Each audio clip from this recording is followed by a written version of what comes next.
News tozali awa na mboka Paris en direct ya Tour Eiffel bino bozomona Proverbe 30 azopesa bino basango na Tour Eiffel basango ya Congo. Alors vous allez brancher ezali bongo breaking news na breaking news alelo azopesa en direct ya Paris Tour Eiffel. Le Congo n'est plus un état. Et pour un dialogue de vérité, que Kabila quitte la scène où il a lamentablement échoué. L'ONU a comme négocié na Kabila a échoué lamentablement.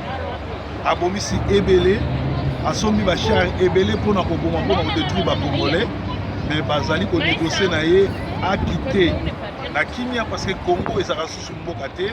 Congo ekabona mike Kabila yaka pona ko balkaniser yango soki biso ba combattant to telemaka te le mboka esekenda yango wana omoni oni azali kobunda po Kabila akende na kimia mais soki atie mutu makasi bakomema ye lumbe mwete kaka na basoda ya oni basa wana.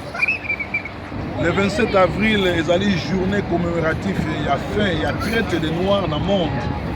Mais mokili mobimba eza témoin ndenge na Congo Kinshasa Kabila na système na ye bazo continuer ko maltraiter ba noirs congolais et personne ne crie au scandale qui se passe au vie et au sud de tout le monde na Congo.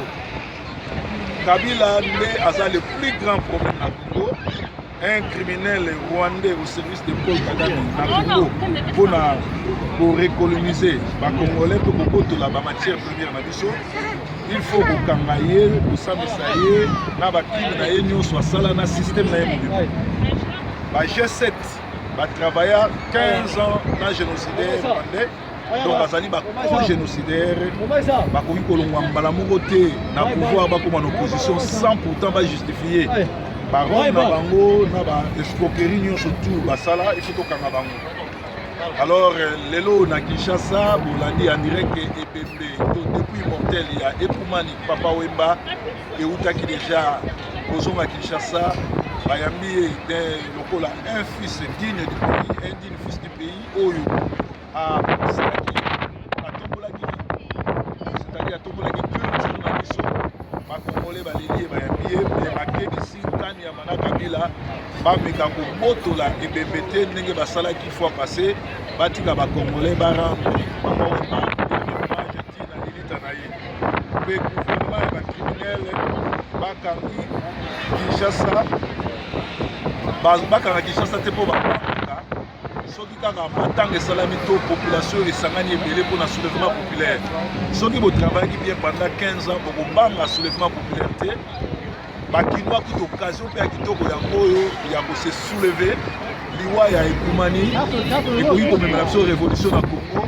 oyo kokataki donc ezaki Congo Kinshasa au Brazzaville. Oh là là, mais franchement là il y a breaking news. Venez mon frère. Non. Quand tu voulais savoir si c'est Congo Kinshasa au Brazzaville. Nous parlons de Congo Kinshasa. Toi tu es d'où? Ouais, je suis de Gabon. Ok.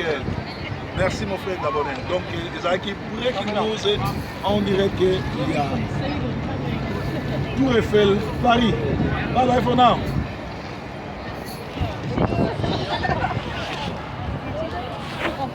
L'image est à flouter.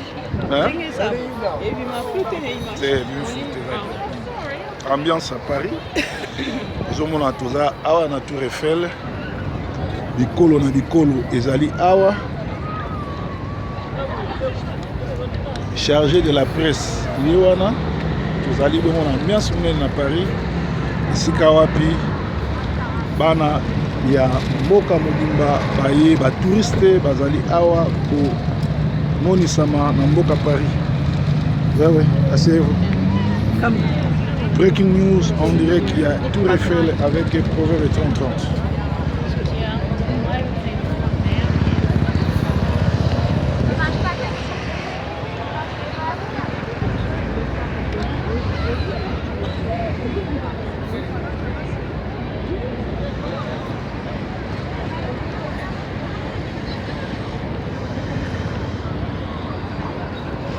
Breaking news